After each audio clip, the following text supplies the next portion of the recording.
right, welcome to our fourth West Oakland Link meeting. Really excited to have everyone here.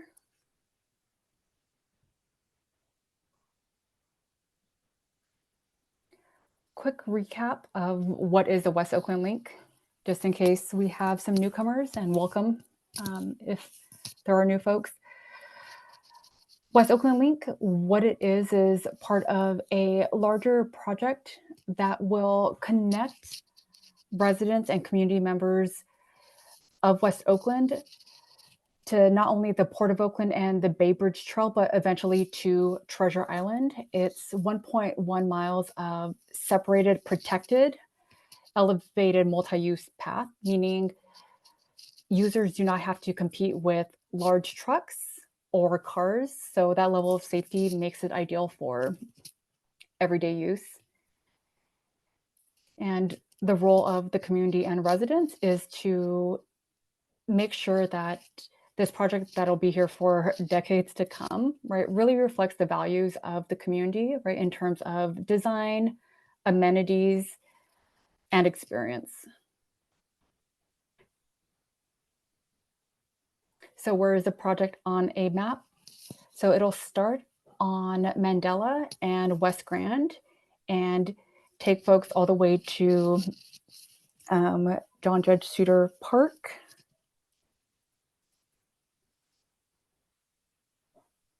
Where we are in terms of meeting schedule, right? So we are focusing tonight on streetscapes, intersections, and traffic safety.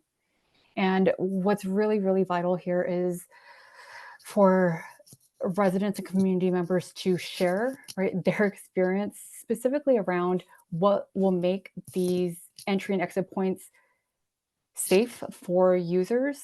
Many of us have experienced questionable and unsafe experiences or behavior, and it's vital, right, that that is shared and solutions are also presented.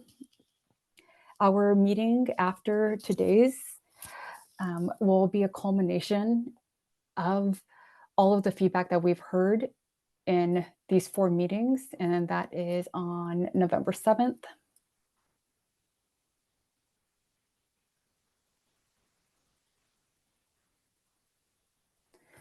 Tonight's agenda, right? We are really focusing on 5 key locations where the path will interact, right, with different roadway networks and different entry and exit points, right? And again, the focus is on traffic safety and how we can make the link as safe, as secure, and as accessible and comfortable to all users.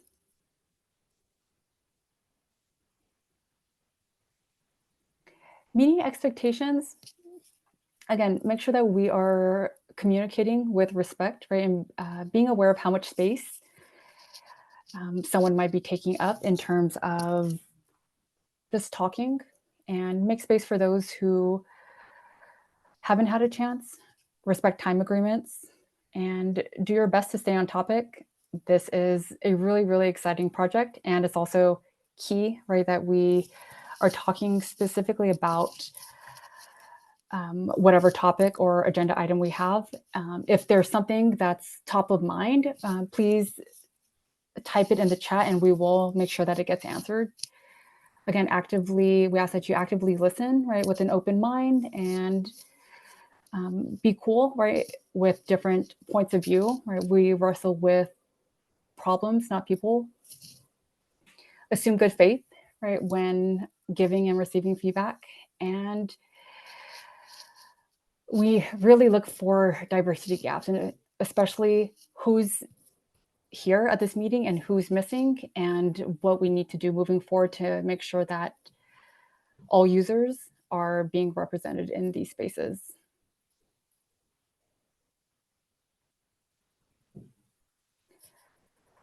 So feedback from the last few meetings, right? We heard from residents and community members that community process was extremely important.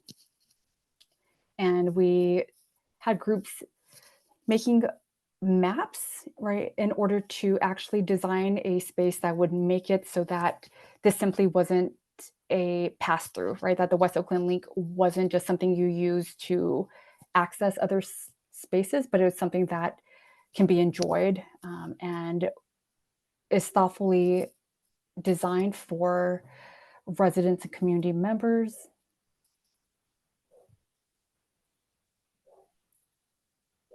What we heard in terms of what was important, telling stories, specifically around transportation. What's the story of transportation in West Oakland?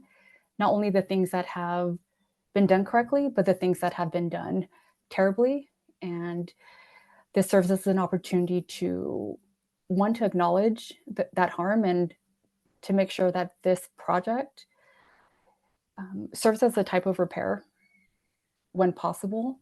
We heard that signage and strong lighting were important, a signage to separate entrance and exits, right? So that folks didn't have to guess where they were or how to get off or on the path.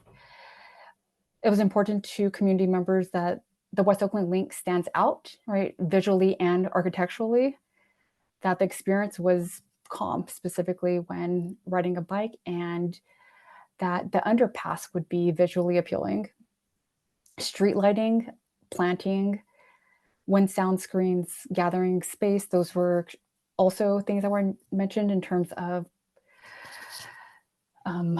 amenities, right, or concerns that were important to community members, and an archway specifically on West Grand and Mandela, right, to announce, right, that the start of West Oakland Link was there, and storytelling along with clear maps, again, so that the user experience was straightforward and not one of guessing.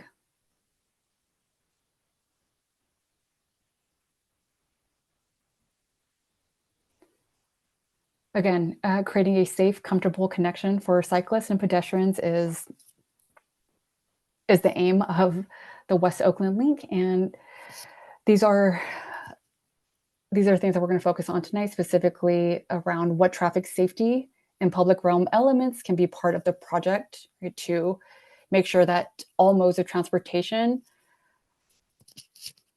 are safe and comfortable.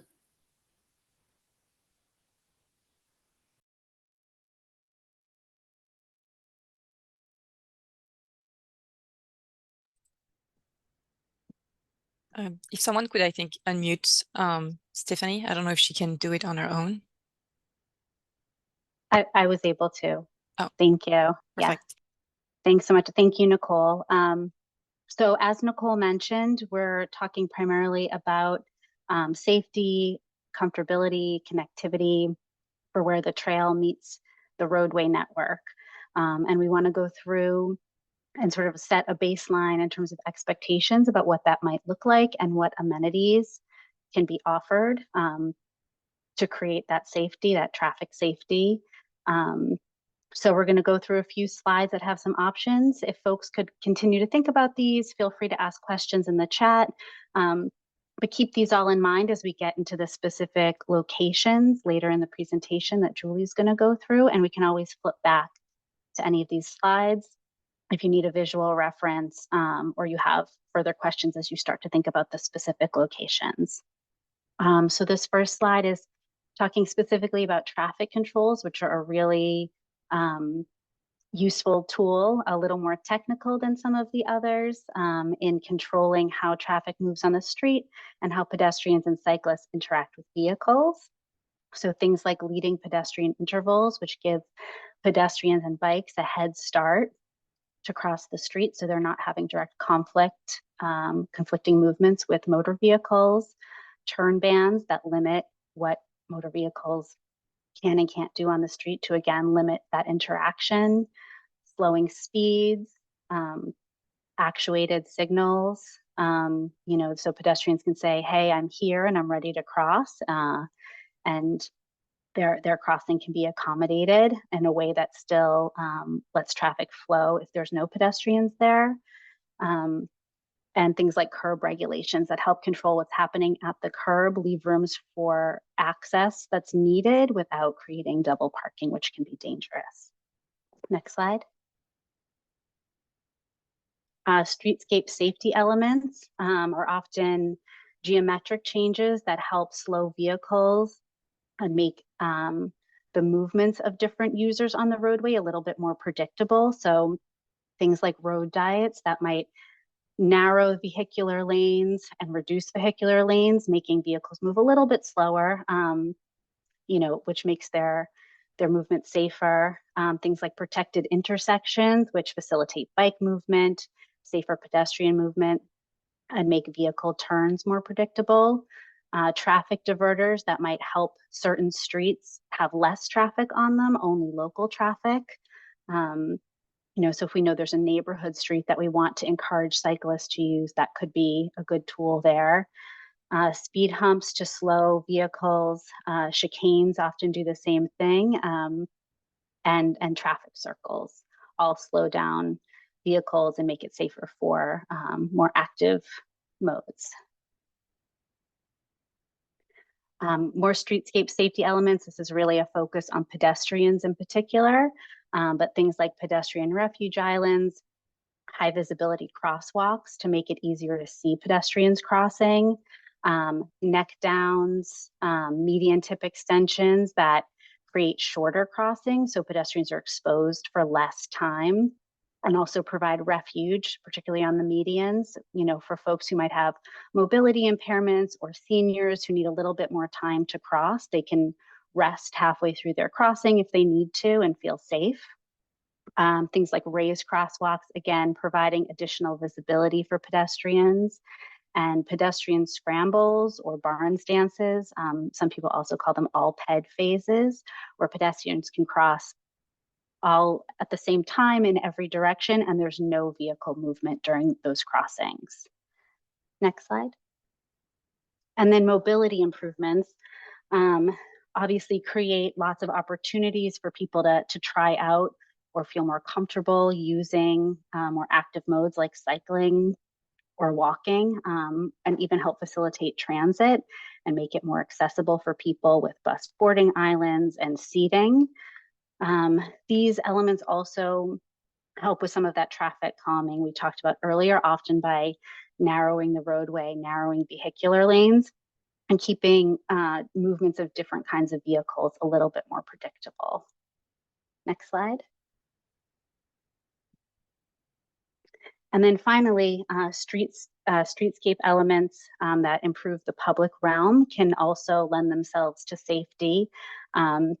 Things like shared streets often have much lower advisory speed limits, keeping traffic moving slowly, and encourage people. All of these treatments kind of encourage people to think differently about their roadway and how it can be used, how it can be an asset to the community and an amenity, not just a way to move vehicles through.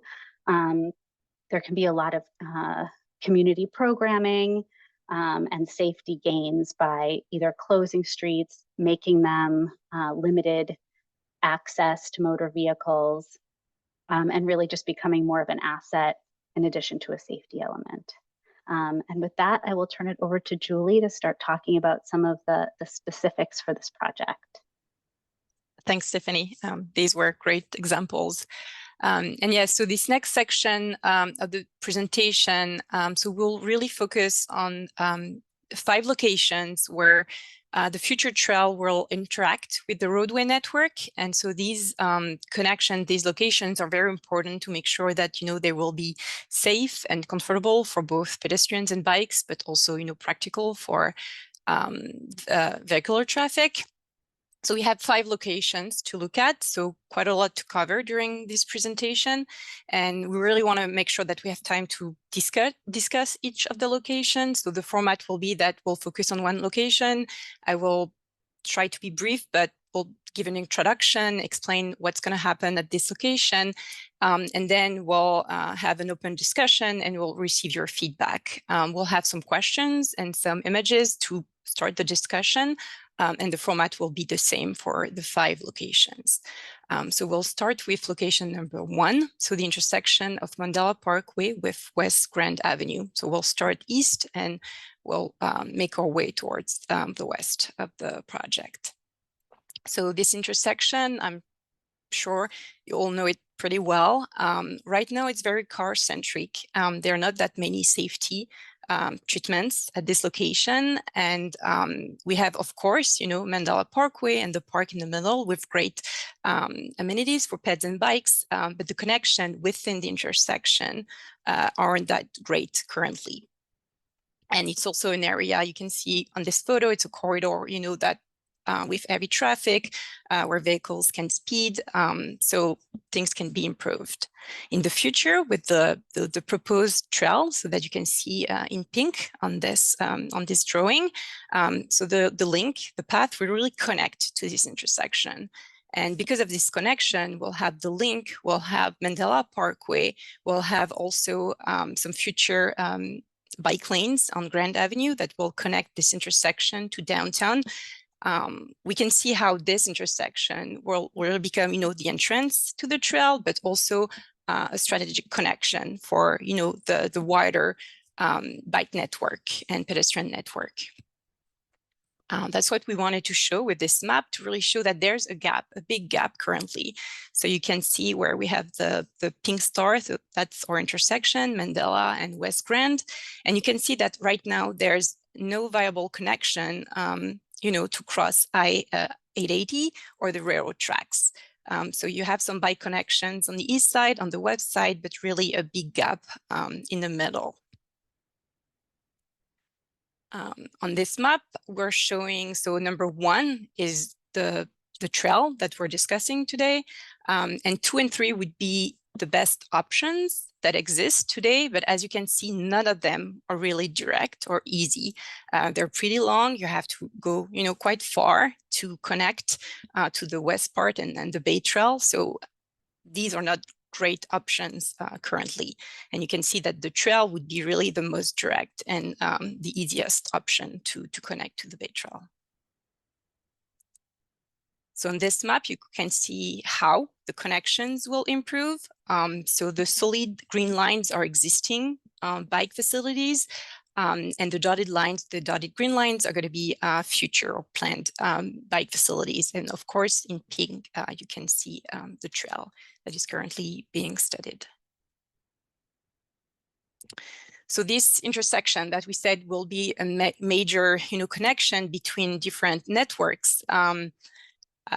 There are some improvements that are currently being planned by Oakland DOT.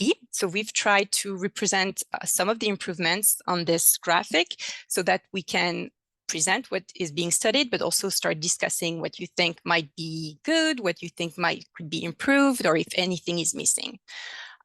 So we use different colors to try to show different things. So in blue, you have the bike lanes, so the existing bike lanes along Mandela Parkway, but also the future bike lanes that are being planned on West Grand Avenue. In orange and white, you can see that all the crosswalks would be modified to become high visibility crosswalks. A curb extension is also planned for the northwest corner of the intersection to add a little bit more space for pedestrians and also slow down turns. In yellow, you can see what are called corner refuge islands. So it's little like raised islands that will protect pedestrians and bike movements. So these improvements, for example, I don't know if you're familiar with this intersection, but they're currently being built at Telegraph and Grand Avenue. These are currently being installed, if you've seen the intersection recently. Julie, we actually have a question from Jacqueline. Yes. Mm-hmm. Hi, what is the plan in terms of the West Grand bike lanes of dealing with people who are already parking along those routes, whether they're trucks or possibly people with campers, because there is no room and there is next to no sidewalk on at least one side of that to try and get out of the traffic. So you're taking your chances either way. And I can't see it changing, honestly. I walk that corridor on a regular basis and I ride it. And it's like, you really do kind of grit your teeth and hope for the best. So do we have someone from? So actually, thank you for the question, Jacqueline. I think quickly, I just want to make sure we're introducing everyone. So Julie and Stephanie are from Sam Swartz Engineering. And so they're the kind of engineers for this. Nicole is from the West Oakland Environmental Indicators Project, and myself, Gavin Laurie, from the Bay Area Toll Authority and Metropolitan Transportation Commission as the project manager for this. Luckily, we also have on the call Pablo, who's from the city, and so I think he might be the one to answer that question. So just to introduce him. Hi, well, nice to meet you, and thank you for inviting me to this meeting. Now, just to confirm, we're talking about east from Mandela, is that correct? Okay, I'm terrible at the whole east-west thing, so anything the going right? towards down, yes, to the right. Thank you. Perfect, no problem. Well, I got some great news because from there on, you know how we have 3 lanes of traffic going in each direction? Well, we have a road diet. So we're getting rid of one of the lanes. So there'll be 2 lanes of traffic, and there'll be a bike lane there next to the parking. So that will be a dedicated bike lane itself. So you won't have to get around, you know, campers and everything. Will it be separated though? Because as somebody who's usually on a bicycle when this happens, people inevitably park in the bike lane, drop stuff in the bike lane. At some point, you're just like, screw the bike lane because I can't even use it. I understand that happens a lot.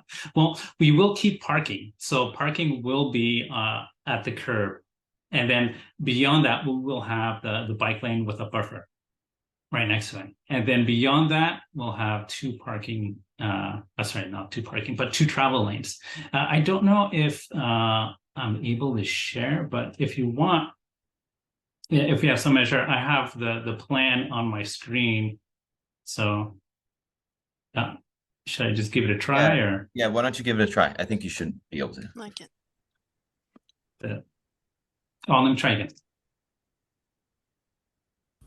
And Pablo, to Jacqueline's point, right? So if we're looking just at Mandela Parkway currently, right, as an example, the bike lanes are blocked by RVs, right? So the city has designated bike lanes on Mandela and on West Grand. They're currently not accessible or safe because of lack of enforcement.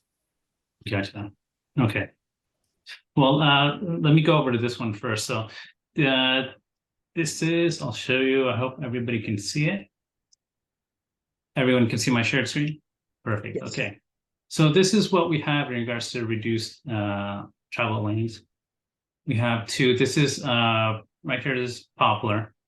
This is Kirkham. And this one is our plans, but it has been changed by what was shown previously. But here's what we have going down this way. We have 10 feet of parking, a 6-foot bike lane, a 3-foot buffer, and then we have the 2 travel lanes going down. So we will get rid of 1 travel lane completely and dedicate that completely to bicycle. Yeah, and the same thing on the other side as well. 2 travel lanes right here, 11 feet and 11 feet, and then a buffer, bicycle lane, and parking right there on the side. Is that changed because I had thought that it was a parking protected bike lane?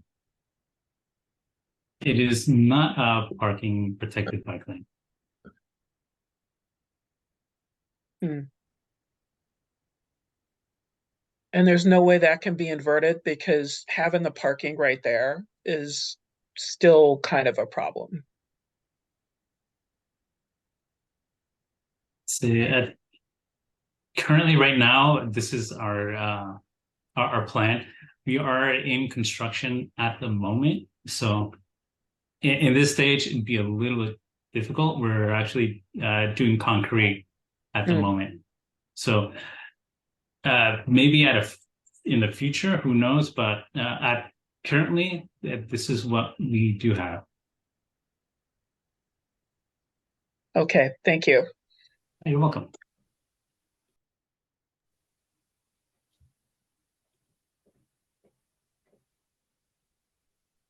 Then I guess I'll pass it back to the presenter.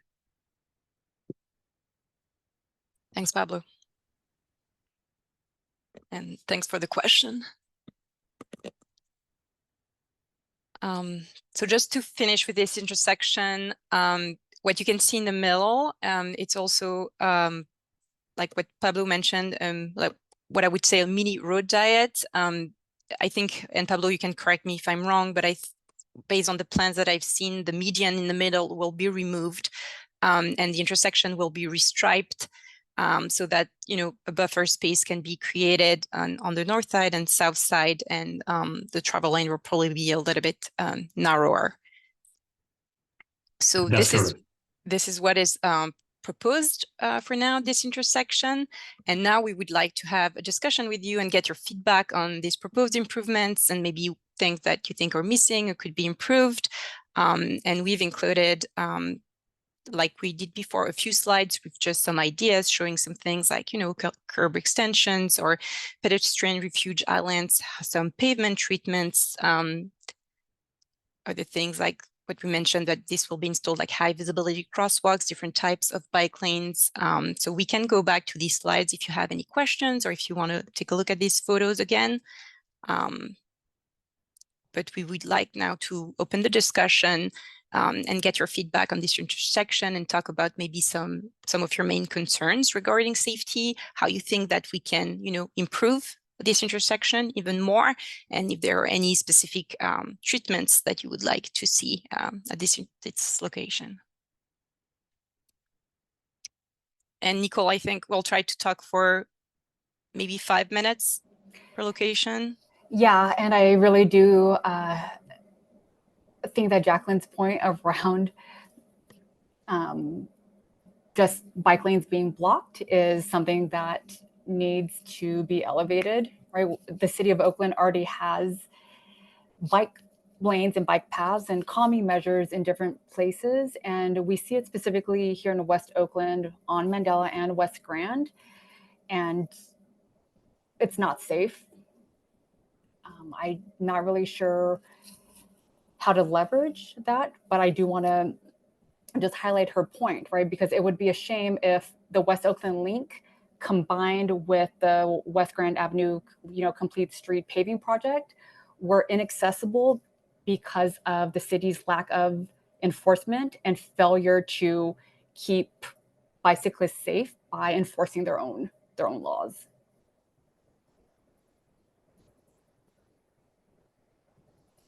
So we want to open this up and see if there's any other questions or comments or feedback that you have, and let's focus it on the intersection, and we can kind of yeah. So Alex, you're up in the queue, so you're up first, followed by Alexis. Go for it. Oh, sure thing. And this is maybe a bit of a question on an opportunity, but I know right now that intersection is pretty heavy with the I forget the nice name for them, but the beg buttons, where as a pedestrian you kind of have to ask the car's permission to cross. Is this potentially an opportunity to revisit that and restructure this as pedestrian friendly timing for the traffic signals? Because having the motorists get used to that timing that is pedestrian friendly seems to be the safest thing for an area that's already very heavily foot trafficked. Yeah, that's great feedback, and as a pedestrian, I understand that and deal with it too all over. You know, so I think that this is good feedback. I encourage you to write that into the comments. It is definitely something that I think, you know, on a quality project we would definitely look at doing. So right now we're collecting this feedback, so I would just encourage that to be a comment. But I think that's definitely, you know, we're expecting some really high volumes of cyclists and pedestrians on the link and coming through this intersection. So I think that's an important thing. So yeah, thanks for the question. We'll definitely record that.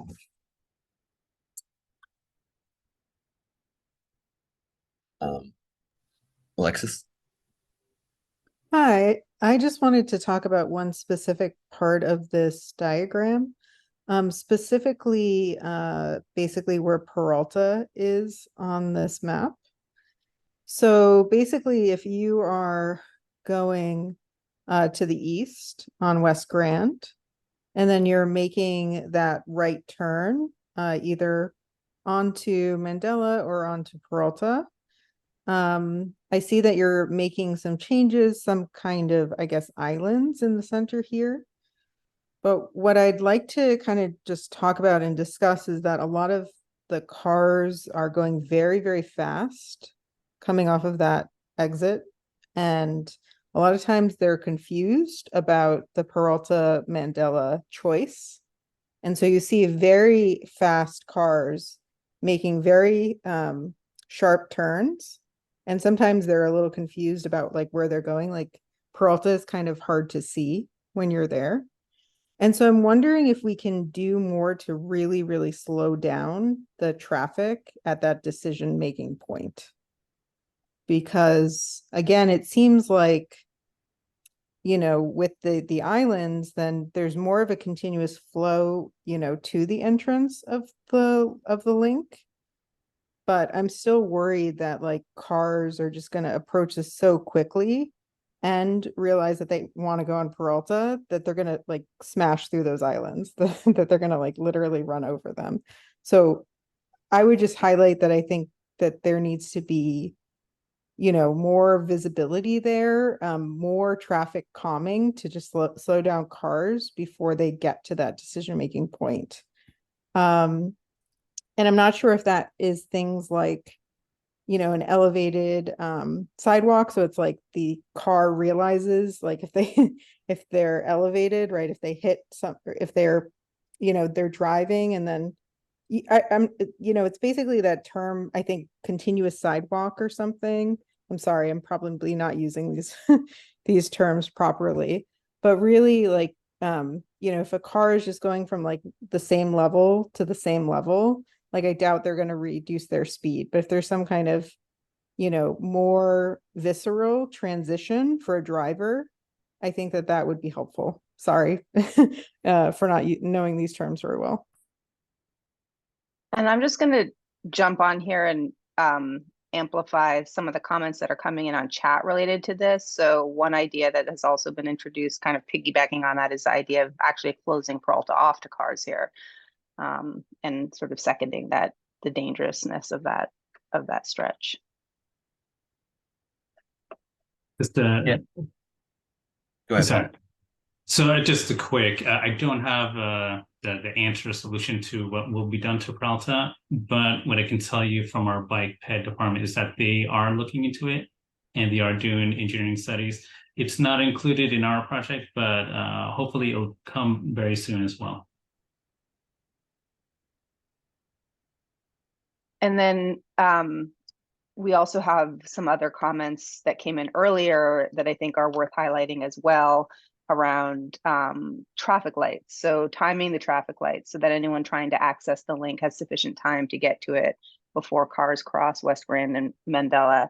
And then specific physical lights for pedestrian and bike crossing, so it's much more clear who has the right of way. Pablo, are you studying a retiming of the intersection with the redesign, or for now it will stay the same?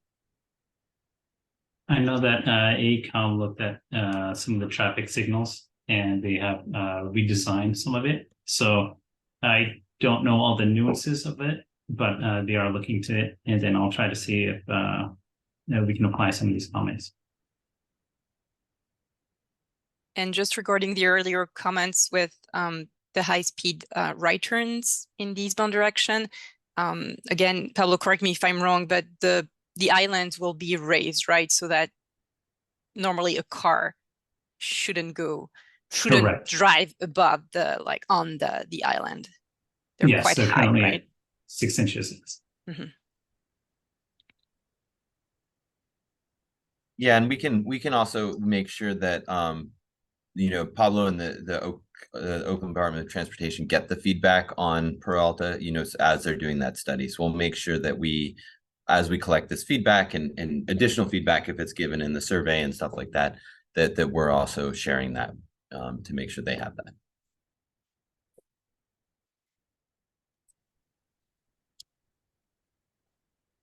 Is there any other just go ahead. Specifically about this intersection? Because otherwise we have 4 more to kind of cover, so we should, or 4 more areas to cover that we should look at. Yeah, so I think we can move on to location number 2. If you have any additional questions, you can put them in the chat and we can answer them later. So location number 2, we'll be looking at the West Grand alleyways, the north and south alleyways that would be along our trail. So in this aerial view, you can see the current alleyways. Again, very car-centric, not a lot of ped and bike safety measures here. On this photo, you can see the intersection of Campbell Street with Grand Avenue. The two legs of Campbell Street are currently stop controlled.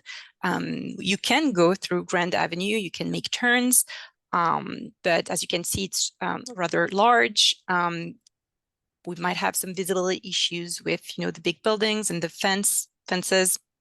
And also, as you can see, there are like no, there are some sidewalks, but there are no crosswalks at this location. In the future, the south alleyway will become a carless street. It will be, so at Willow Street and Campbell Street, these two streets will become dead-end streets, so that the alleyway can be reserved for peds and bikes. So what you can see in this graphic here is that you will have, the trail will separate. One will go along Grand Avenue and will be elevated. And another option will be to stay at grade level and just use the south alleyway. Along the north alleyway, a bike lane is planned so that if you're riding your bike in the westbound direction, you can just stay at grade if you decide to do so. This is a cross-section view of the two alleyways. So you can see the structure that will be built, the bridge that will be built along Grand Avenue, the path, shared path that would be at grade level in the south alleyway, and the bike lane in the north alleyway. And again, the same information, but on a plan view so that you can see all the connection with the intersection with Mandela Parkway, but also the transition near Frontage Road. And you can see clearly how Campbell Street and Willow Street will become dead-end streets. So because we know that these street closures will impact traffic patterns, we prepared just a few maps to show what is the existing roadway network and how things might change. So on this map, you can see in blue, it's two-way streets, so most of the network. In pink, you have Grand Avenue, and in green, we've shown one-way streets. So we've shown Mandela Parkway because it's separated by the park, but really the corridor is two-way. So really the two only one-way streets are the two alleyways that we just talked about. In the future, with location number 1, the closure of the south alleyway, and then you can see location number 2, the fact that Campbell Street and Willow Street will become a dead-end street. It will impact how vehicles will be able to maneuver, at location 3 and 4. So in terms of diversions, for example, if you're traveling on Wood Street in the southbound direction, currently you can make a left turn and use the south alleyway. But in the future, you won't be able to do this movement. So you'll have to go down and use potentially 18th Street to go back and use Peralta or use Mandela Parkway to go south or to go north. If you were using Campbell Street southbound and crossing through Grand Avenue, same thing, this movement won't be possible. So options will be to use Wood Street or to use Mandela Parkway to go south and cross Grand Avenue. And finally, in the northbound direction, Campbell Street, as I said before, will become a dead-end street. So in order to reach Grand Avenue or to go north, vehicles will have to use Wood Street and the underpass, or use Mandela Parkway to then turn right or left on Grand Avenue. So for these alleyways, again, we'll open up the discussion. We've just added some photos about some potential treatments like pavement art that could really add some colors and some fun in these alleyways, also showing different bike lanes, because we know that bike lanes will be added to the north alleyway, so it could be protected or just painted bike lanes. There are really different options that can be implemented here. So in terms of questions that we have for you, again, we want to know about, do you have any specific concerns about the proposed concept? Is there anything that, would you make feel safer and would really make you want to use these two alleyways? And because we just talked about, the impacts to the roadway network, are you concerned about like a loss of car connectivity and how it could impact your travels? So again, you can raise your hand or you can ask questions in the chat.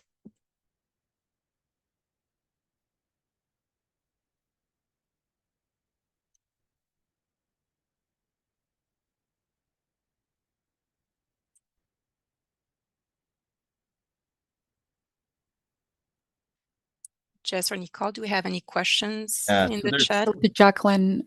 Or Jacqueline? Yeah. Jacqueline asked, how would you get to the Oh. lane from Mandela Parkway? Currently, that's a left-hand turn lane. And so I think you're speaking to that area right above the writing, no car crossing. Is that correct, Jacqueline? Yes. Yeah, so that would be, the left turn lane would be closed off, and that's actually going to happen ahead of our project for the Bay Bridge Forward, kind of a more temporary bike path that's going to go over Grand Avenue.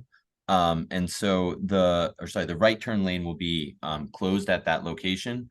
And so it will be kind of an entryway right there that you would be able to access on. So if you're coming, I guess, south on Mandela, you would have two choices. You could either cross Grand and take a right into that bikeway and go right up over and cross over frontage road, or you could take a right turn into the North Grand Avenue alleyway. And this is going to take you to, we're having two entry points. This would take you to our Wood Street entrance point that will bring people around and avoid frontage road. Does that answer that question? Can't see it, but I'm not going to belabor the issue. Okay. So basically there'll be two choices for you. But we are, understanding that the right turn lane, that will be won't be there anymore. So there will be a kind of wide path for you to enter into.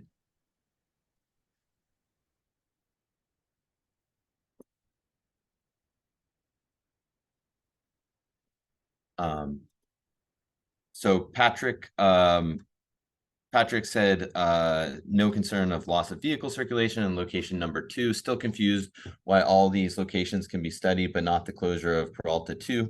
Lots of available alternatives noted. This would prevent a lot of dangerous turning movements across Grand Avenue at these locations. I think this is, I'll hand this over to Pablo. I think we have heard this in a number of other meetings too. So this has been a suggestion that we've heard. I think that, I'll let Pablo speak to that, but in terms of our project, and providing that type of treatment, that is something that we would be able to provide, but it's really up to the Department of Transportation. Yeah, and following what Gavin said, and what I've mentioned before, is our bike fed department is looking at that street, that intersection, and seeing what's the best way to deal with that. And I don't know what the outcome will be, but hopefully we'll get a project out very soon. And I think the more feedback we get like this, I think that's helpful. So we do appreciate that. And once again, I encourage you to put it in the survey and to tell us like you are right now. So perfect.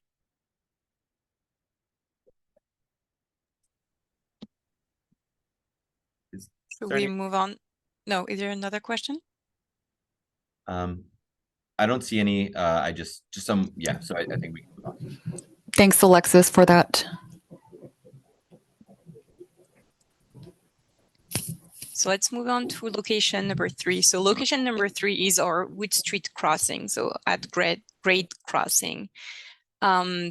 This is an aerial view of the area. So it's a little bit hard to see because it's really an underpass. It's an area that is really inviting for pedestrians and cyclists currently. There are almost no curbs and sidewalks in this area. And maybe, it's better to see in this image. So in this image, it's really looking at West Grand Avenue and you see the underpass, and maybe it's hard to see, but you have to the right, you have the West Grand Alleyway South, and then you have the connection with the West Grand Alleyway North. And this alleyway, the north one, is westbound, in the westbound direction, so it's stop controlled at this intersection. And of course, you have Wood Street here. So this is the current situation without really any safety elements or ped and bike infrastructure. Julie, we have a quick question asking if the train tracks below the underpass are still live. Gavin, do you know? I don't think so, but Yeah, public and from City of Oakland. No, they're not. Actually, we're looking at a project currently for removing those rail lines. Yep. Thank you. So in the future with the project, we've discussed already. So we'll have this underpass will really become a connection between, the bike lanes that will be added along Wood Street, the westbound bike lane that will be added in the westbound direction in the north alleyway, and the shared path that will be created in the south alleyway. So as you can see on this graphic, we're talking about option 1 and option 2, because right now it's still a concept. We know that the path, and that we'll have to connect everything at this location under the underpass, but it's still not decided if, the path should stay on the right side and then cross Wood Street, or cross Wood Street directly, that would be option 2, and then be on the left side. So this is something that we would like to discuss with you tonight, because there are pros and cons for both options. And really what we're trying to achieve here, is have a safe crossing, and a crossing that users will want to use. So we're really open to hear your feedback. And this is more like a street level view of what the two options could be. So really, a crossing just parallel to the south alleyway, or one that would be parallel to the north alleyway. And again, some just photos of treatments. And then, yes, the questions that we have for you to open up the discussion. So we'd like to know if you have a preference, and also what type of treatments would help you feel safer in this location. And I just want to kind of follow up on what Pablo said. I think it's not just removing, it's also repaving, right? So it'd be a removal and repaving. So Wood Street would also get repaved. Is that correct? That is correct. Because I know there was, we've heard that concern from a lot of the community, and it continues up north of Wood Street and south. So it would kind of open up Wood Street again, is the idea behind that? That is correct. And Gavin, just also the development site to the left, do you know if they will be building any sidewalks or any curbs, any improvements as part of their project? Yes, there's definitely sidewalks as part of their project. I think some of the improvements are coming with repaving, but that project, which is 226 units, it's also kind of very bike focused development. They have, I think, 1.5 bike parking spaces per unit, which is very high. I see Alex's hand up. Go for it.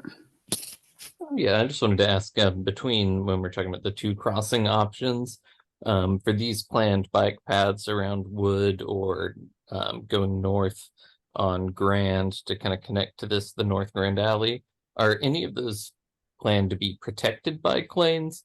Because if there's a good way to connect to a protected bike infrastructure, that would, I think, be ideal.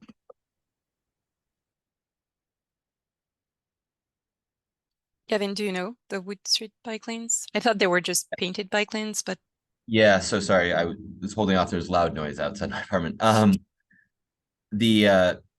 My understanding is that it is a bikeway, but I don't think it's a protected bikeway. But I think that's a Pablo question. If we know that right now, it still might be being decided. But my understanding is that it was kind of planned to be a slower street and more of a bikeway than protected bike lanes. Yeah, and unfortunately, I don't have the answer for that one. Thanks, Pablo. And we have just a clarification, if you could clarify the reason for the lengthy underpass. Yes, so maybe Julie, you can go back to the view that shows the kind of the plan view. So the reason that we have these two, so the original project had just one path that was going to take over the Grand Avenue alley basically and be a 15-foot wide multi-use path that would come and go to frontage road. We heard a lot of feedback that people were concerned about safety of crossing frontage road, even with whatever improvements, just because it is kind of a highway where people are coming off the road. So we'd heard that feedback, and also the Wood Street development that you can see there on the left of Wood Street in the middle. That got built, and they actually need the space where we would have put our columns to do a 15-foot path. They're using that space for driveway, and it has fire requirements. So it actually would be extremely difficult for us to fit in a full 15-foot path. So because of those two reasons, we decided that we would like to give two options to users. So users will be able to still go directly up on Grand Avenue and cross frontage road, but there'll be a second option from Wood Street that you'll be able to kind of cross under Grand, as you can see there, and then cross under frontage road and kind of go up. What's not shown in here is there'll also be a stairway, so that'll be kind of easier for pedestrians. And so the idea behind this is we thought it would increase access, because this is another access point that you don't have to travel 3 blocks to get to down Grand Avenue, but also it increases some of the safety of crossing frontage road, and so that's why we were going with this at this time. Does that clarify? I'm happy to kind of clarify more, Antonia.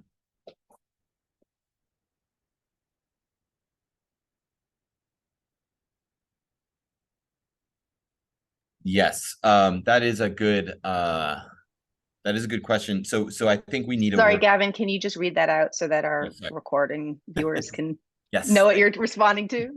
Thank you, Jess. Yes, and so Antonia asked, and how would you know when you first encounter the path on Mandela? And that is actually a great question and great feedback to think about. I think my initial response is we would have to cover that through wayfinding and signage to indicate that there is 2 ways of doing that.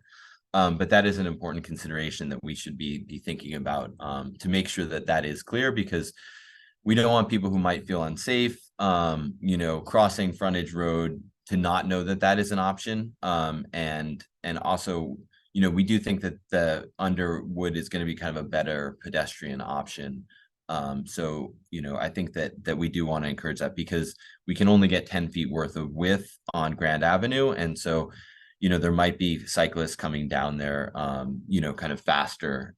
So I think that is good feedback. And Antonia asked, do you know the length of the underpass? I don't off the top of my head. No, I don't. In terms of the it's probably about 100 feet crossing under Grand, and then it's about 250 feet, I would guess, to get to that figure 8 where the staircase will be. But that is something that we can provide in future updates.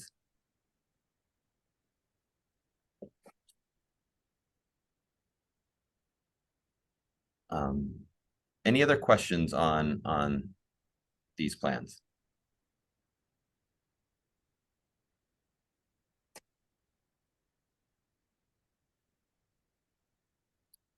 All right, maybe we move on to Location number 4. Yes. And yeah, so location number 4 is the frontage road crossing.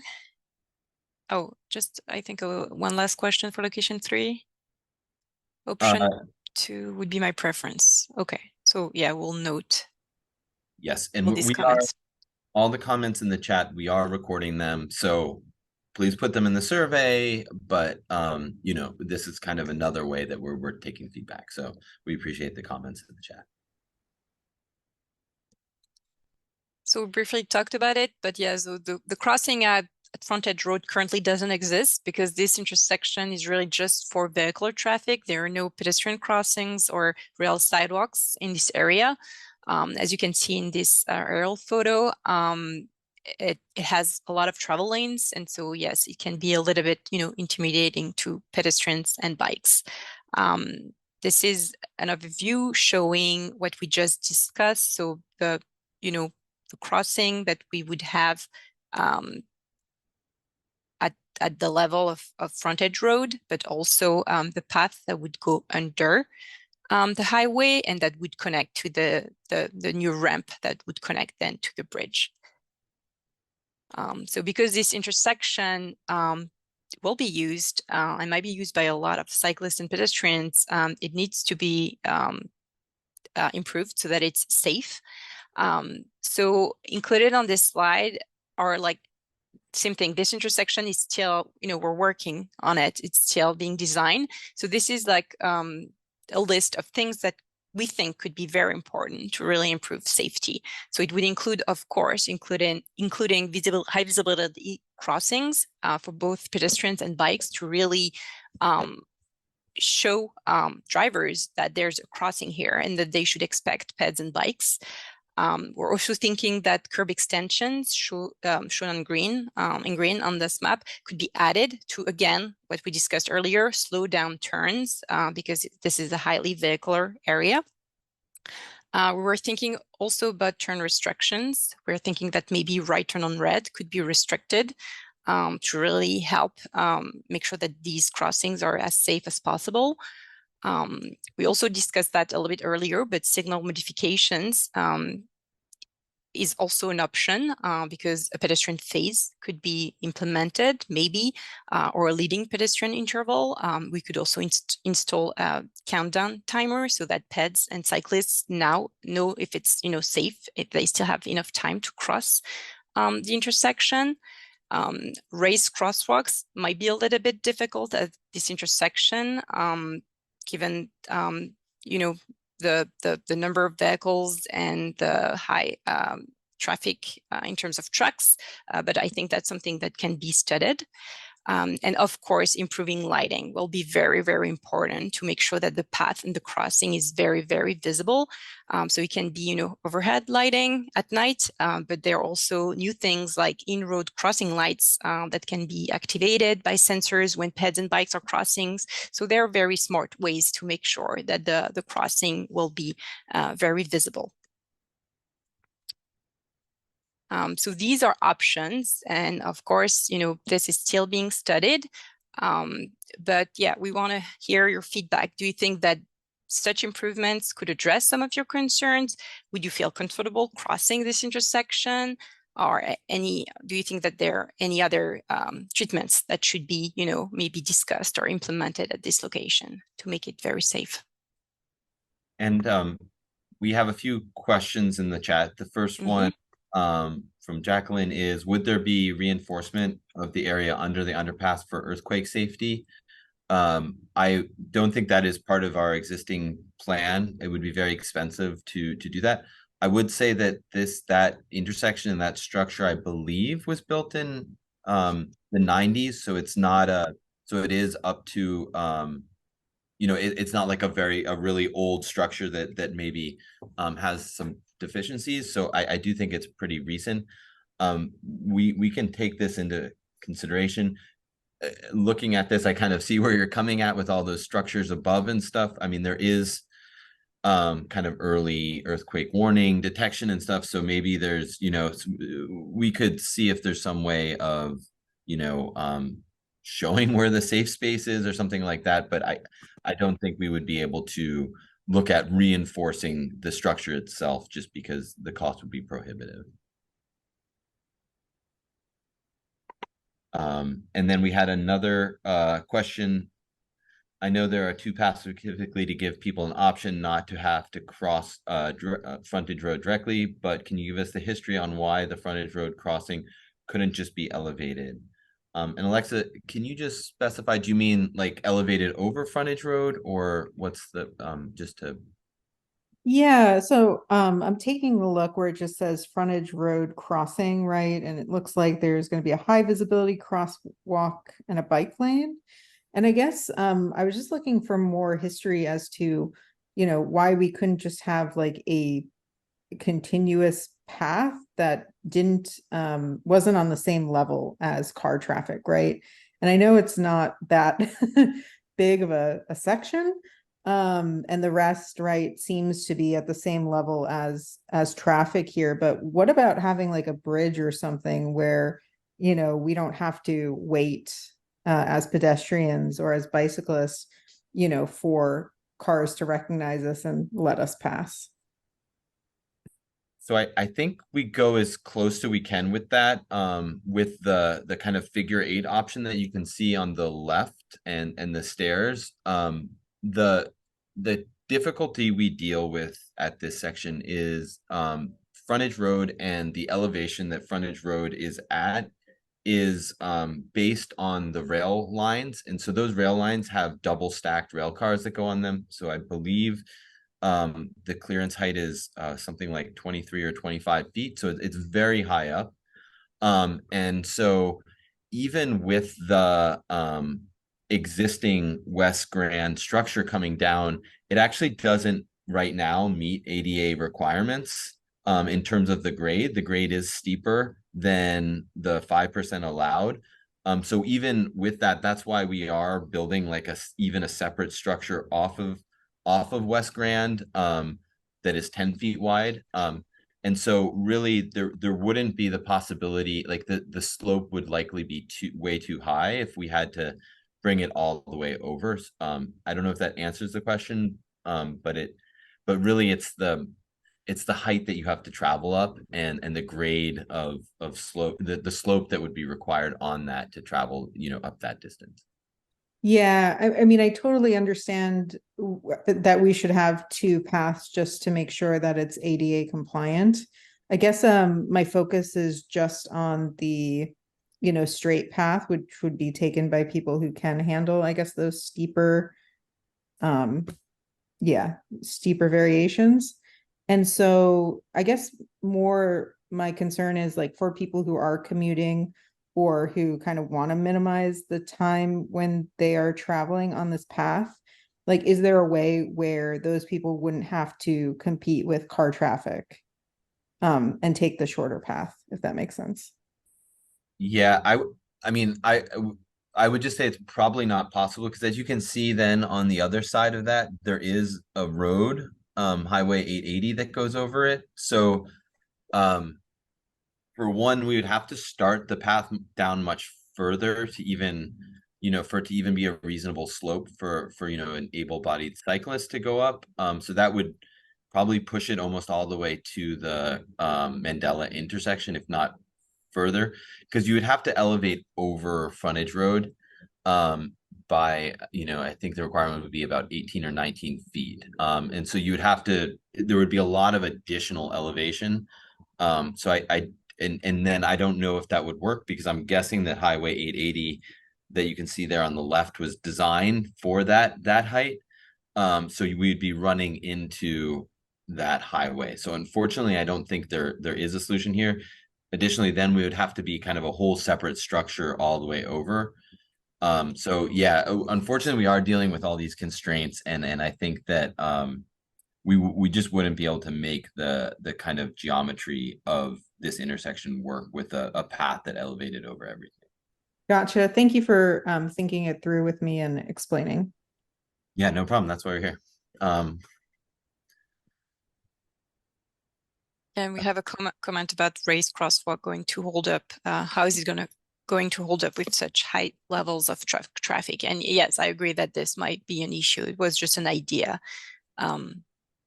Yeah, I think that we have to be we're getting ideas here, and it's and that's what we want, but yeah, it is going to be kind of the art of the possible and what's allowed, and it is right now a lot of trucks, and so it is, people do see that as a way of kind of speeding onto onto the highway. So I think that likely Yeah, we'll see what we're allowed to do at that intersection, and we'll try and make it as safe as possible, but we have to deal with the restrictions and make sure it's also accommodating, you know, trucks and everyone else safely.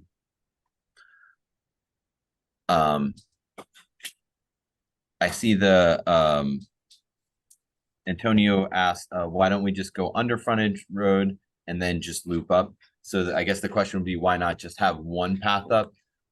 This is the kind of the consideration of, you know, those commuters. This path is eventually, right now, the first leg will connect all the way actually over to Treasure Island, and there'll be a frequent electric ferry from Treasure Island to San Francisco. They'll run every 15 minutes. We're working very closely with the County of San Francisco Transportation Department on this. And then the future plan is to eventually have a path all the way to downtown San Francisco. So we do expect quite heavy volumes on this route, coming from downtown and going all the way over to San Francisco. And so we want to have that direct connection and have commuters able to take that direct connection.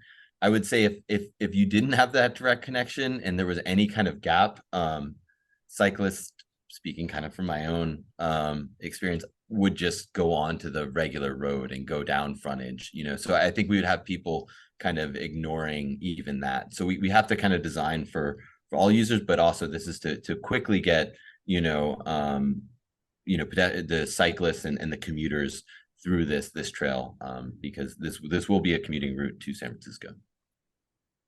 Does that answer your question, Antonio?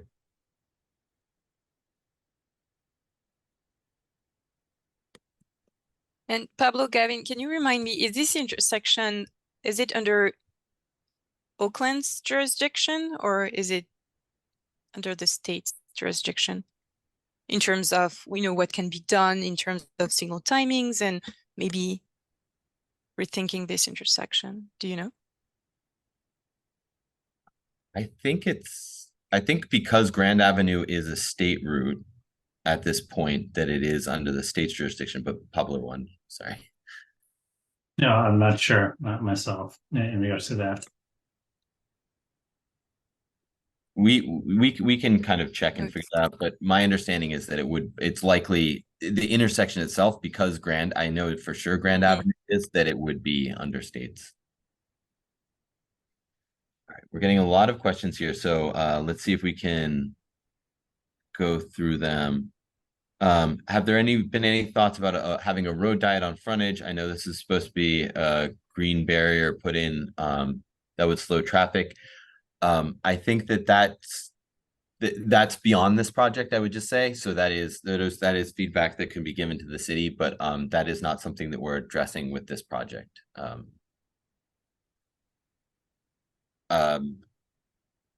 Also, we have I'd also love to see really huge curb outs on frontage, even bigger than you're currently showing your diagram. We appreciate that feedback, and we'll take that into consideration. Like we said, it has to work for everyone. And before I go into the other ones, maybe I'll take the hand up, Alex. Oh yeah, and this kind of ties off what we were asking a minute ago about the signal and timings, and if we would have jurisdiction over that, just because given the amount of traffic and kind of the lighting challenges there, I was gonna just say anything we can do for an all pedestrian cycle built into the timing, as well as you know, just building that crossing into the timing along with vehicle traffic going straight through and restricting turns would go a long way at that intersection. Yeah, and I would say that we've definitely planned on doing pedestrian and bicycle signals at those intersections. And so this feedback is really helpful on the timing too. You know, I think one of the things we're able to do on some of these projects that the city isn't on theirs is we are, I think, able to add additional you know, signal infrastructure. And so that is something that also we could be looking at Mandela and Grand Avenue too, if there's additional kind of you know, like bicycle signals and stuff that maybe weren't possible with a repaving project, that we could add those in our project.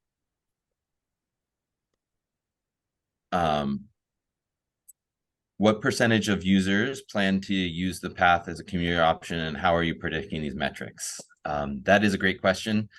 I don't have the numbers off the top of my head, but I will try and pull them up while next time Julie speaks. I will see if I can pull those numbers up and give you some background on them.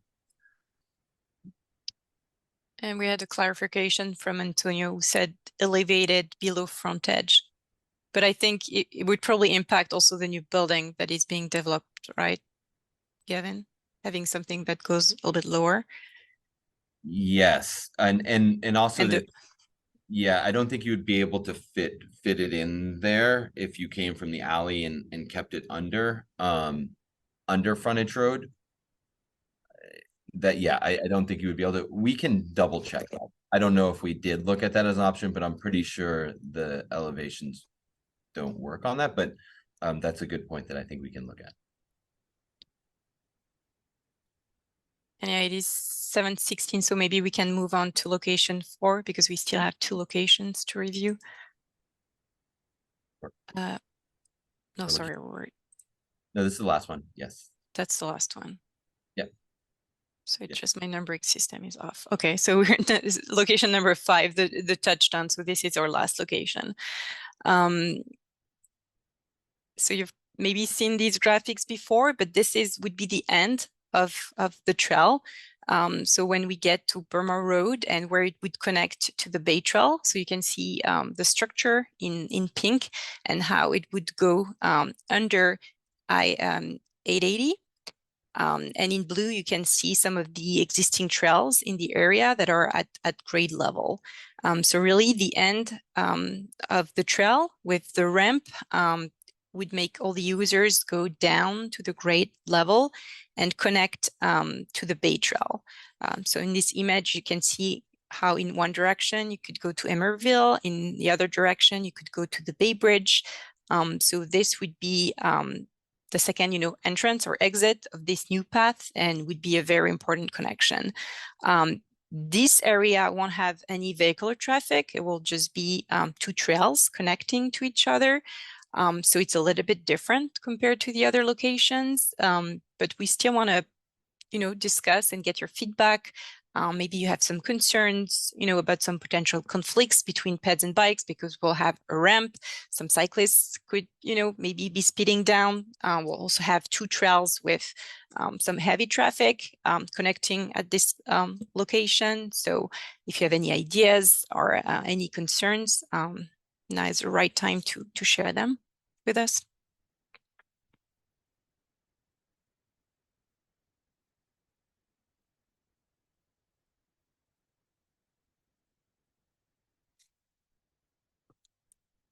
Oh, Nia, do you want to ask a question?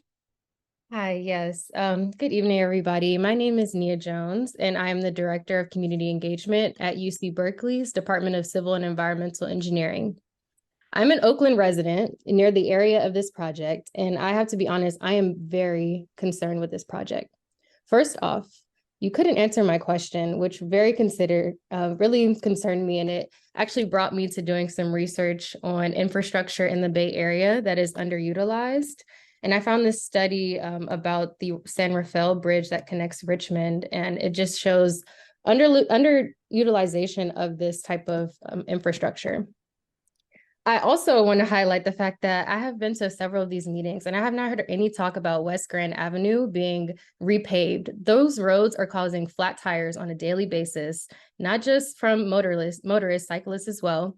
There's unsafe crossing walks, making the crossing walk areas very dangerous for pedestrians. And there's abandoned railroad tracks that haven't been utilized in years that are causing people to sometimes harm the front of their cars. This project feels really out of touch to the real issues that are going on in Oakland. And this $100 million that you all are proposing could go towards more relevant needs for the city, such as cleaning up the streets around that area, instead of putting a bridge that is just going to benefit, and I'm going to say it, white people that want to bike to San Francisco. This feels really, really out of touch. I also want to take a moment to recognize some recommendations that I have for your community engagement, because as the Director of Community Engagement at UC Berkeley, I'm very aware on best practices and Something that I recommend this group doing is taking these meetings outside of the Zoom space. There's all these amazing opportunities for you to connect with community and actually go to where they are, such as First Friday, located in the Kono district of Oakland, Sundays at Lake Merritt, setting up a tent to give more information about this project, setting up vendor booths at opportunities like football games or just other events around this area. I work at McClymonds High School and do outreach there. And they have football games almost every Friday that you could be going to this too and actually talking to West Oakland residents about this $100 million project you're proposing to put in their backyard that many of them don't even know about this project, but aren't even going to utilize it because not one of them has been represented on this call. Thank you. Thank you for your feedback. I do want to kind of clarify a few things here. The first thing I would just say is that the way the funding for this goes, and it's not fully funded, is none of the funds for this project are funds that could be used for other things in Oakland. They're all allocated for transportation funding, and they're competitive from state and federal government. We're going after state and federal grants for these projects. So it wouldn't be possible to use the funds for this project on this. I do think that there's a little bit of a difference between the Richmond-San Rafael Bridge, which, yes, has been underutilized. I think the areas that it's connecting, so that bridge, although useful and we think still a good project, is connecting a very sparsely populated area with a lot of oil refineries and stuff in Richmond to a very sparsely populated area in Marin that has a prison there, but there's not a lot of people there.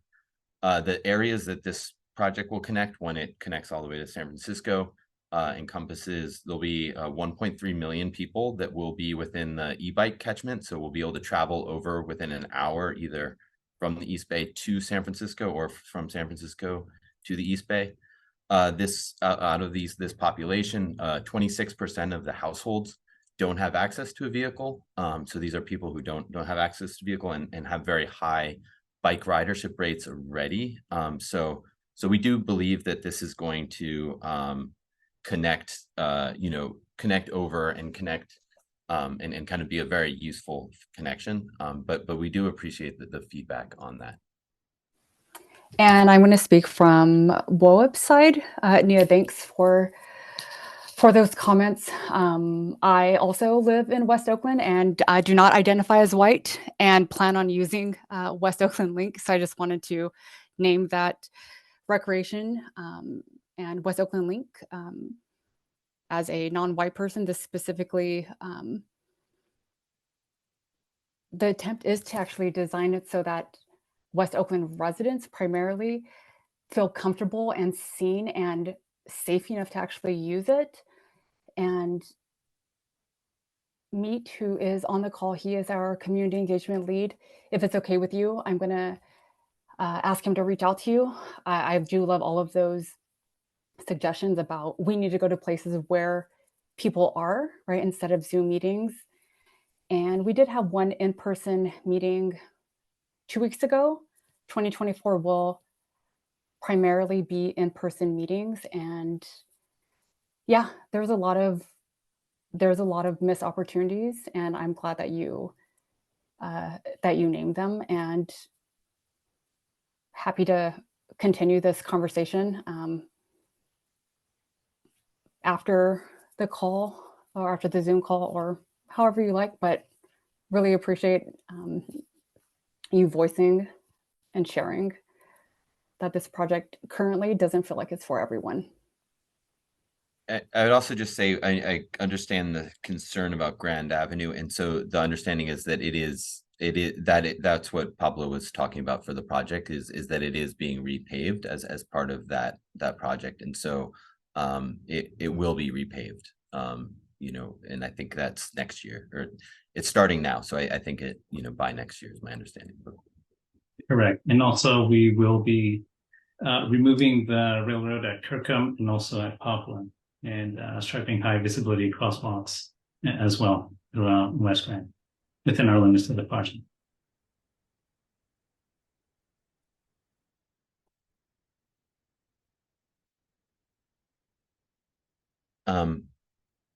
Is there any other questions or things, comments that people have? This is a great time. I know that we've been focusing, specifically on this. Does anyone have any feedback on the touchdown and where it meets the Bay Trail?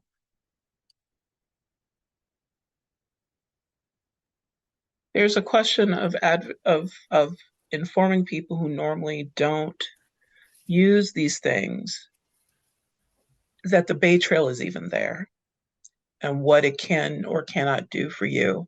If you're not riding for recreation, but you're riding for your job, you're riding for transportation. Because there's a very big difference between, I do both. So, we don't own a car right now, but I also know that I ride with people who regularly ride these streets. And so for us as cyclists, we know how to get that information. But for folks who are working maybe over by, who ride all the way down to near Middle Shoreline, all that other stuff, how does that hook up for them? And it's the thing of also speaking to people of where they're at in terms of, we're doing this, but here's what it could do for you. But it's also actually having people ride that route, how it is now. And before we, along with this plan, it's getting a group of people out there to actually ride that route and to walk it. I do both. And so, when you talk about going underneath something or those corridors on either side of that highway, as a pedestrian, I'm sure as hell not going down there at all. Like that's like danger pinging every bit of that moment for me. And you can say the same thing as a cyclist. Take wood. Wood is scary as hell. So who is the population that this is directed to, even as we say West Oakland? And what does that mean? Because I know my end of Willow Street, the folks here, this isn't for them necessarily in terms of getting that news to them. If we're talking about the new development that's down there, that's a whole different issue. Yep. I think that's a really important point. And I think it feels like, that's good feedback for us. And maybe it's some sort of programming awareness, these kind of things that we could do, as we're constructing and getting ready to open it. So that sounds like that's really good feedback. I would just say too, in terms of the people, what we expect is we do expect this, it will be eventually people commuting to San Francisco. We do hope that it will open up, access to jobs at the ports for people who may not have a car, because right now that's the only way, really to get there. And then also in conjunction with Emeryville's looking to build a number of protected bikeways that will connect to this. So we do think this will be a great route to kind of separate completely from cars for a while and get over to Emeryville and kind of access, amenities and things up there. But I think we partnered with the West Oakland Environmental Indicator Project to try and make sure that we are covering these bases on this project. And so I think that all of this feedback is good, and I think we need to do a lot of work to make sure that we deliver something that is for everyone and that everyone is aware of, because that's really important. I don't know if that's the case. Because even as you mentioned Emeryville, there are two ways to get over to Bay Street. One is a lot more dangerous, and that's over that overpass. The other one is that pedestrian bridge that most people don't know is there. Yep. And that drops you right into Bay Street. And unless you're really able on your bike or on foot to understand how to do the wayfinding to the next part of that, then it's still lost on people that that's even an option. Can I ask if you think treatments such as, like kind of bigger maps, at the start, at the entrance, or, if there is things like that that are kind of physical that we could control easier, that kind of thing would help with that? You absolutely need signage. There is no signage for that pedestrian bike bridge. There's none. It's just there. And the only reason why any of us know about it is if you're with a group of people riding it, then somebody's like, yeah, we can go that way. but there's no signage telling you it's there. It's a really, really important point. Thank you. Mm-hmm. So I know that we're at time, but we want to stay on and answer. You know, I think we've been trying to. Oh, actually, I'll let Nicole do this, and then I'll. Gavin trying to end the party early. Our next meeting is November 7th, and it is a Zoom meeting. You will see with placemaking, design, and historical resources, essentially a convergence of the previous 4 meetings in terms of the design. So we're not going to see all of the feedback implemented everywhere, but we will see it starting to take shape, which I think will be wonderful to get additional input and feedback on what the designers are hearing and whether or not it's matching and it's aligned with held values. And we hope to see you there. It'll be the last meeting of 2023. We will start up again in 2024, but November 7th will be our last online meeting, our last meeting before the designers move to 35%. And then from there, feedback is still important, but they're working towards that number right now. Questions on the November 7th meeting? You're always welcome to send questions beforehand that we can get answers to before the start of any meeting. I just want to see if there's any questions about our next meeting, which is 2 weeks from now.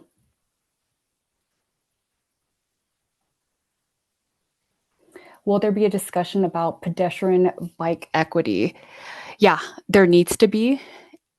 And how do we design the West Oakland link so that pedestrians and bikes can share the road, right? So we don't create another type of safety concern, even as we move away from cars and trucks being a concern. But absolutely. Is that what you meant, Jacqueline, or were you referring to kind of equity in terms of the bike pedestrian community? It's really what I'm talking about is, and I know you're talking about community engagement, but I feel like, at least from what I'm thinking about from what Nia said, which was when this plan was formed, was it formed from a place of equity? And that's not necessarily about the how, but the why. And the why being, did everybody think about like who the populations are down here and what those different populations look like? And not just that, oh, well, it could go to San Francisco, it could go to here. Just, I know that the bike lane of 14th Street would not exist but for the housing that is down at the end of 14th Street. Let me put it that way. If that housing wasn't there, that bike lane would not be there. And the fact that there's no other big bike lane coming down here except for 14th Street. And maybe 7th. And 7th can be kind of dicey depending on where you are on it. So that's a larger question of doing to a community rather than for and with. Yeah, and I think that this actually kind of ties into a earlier question I realized that we skipped over, that was about the actual planning of this path and how that came about. This path was actually planned, I believe, 12 years ago was the first planning of this. And the route that was chosen, there was a number of routes that were suggested, and it was actually working within the community that came up with the route that it's going out over now. Not the kind of additional Wood Street entrance. It was just the purely right next to Grand Avenue. My understanding is that actually wasn't an option that was suggested to the community, but that when the overall plans were suggested, that the community had a lot of feedback and said, well, why don't you just run it directly here? That's the most direct route. And that will get us from, the neighborhood to the path and the amenities. At the time, this was based on building out of the John Judge Sutter Shoreline Park.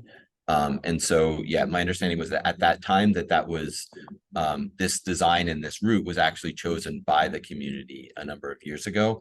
It's just recently that we've put effort behind and really tried to pick up this plan, and it's all about the funding and trying to move forward the funding and the design. And so that is a more recent development, but the original route was planned in that way. And I do think that we do need to do more to make sure we're including all the communities in the conversation.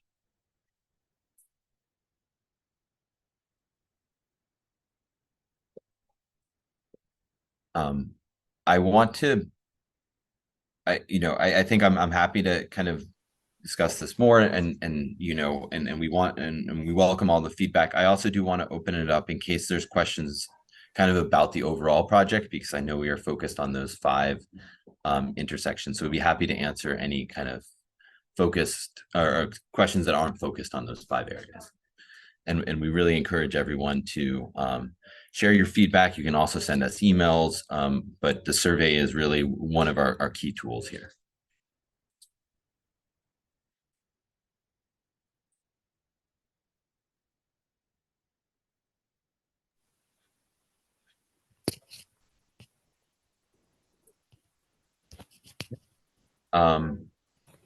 If there's not any more questions, I don't see any additional ones.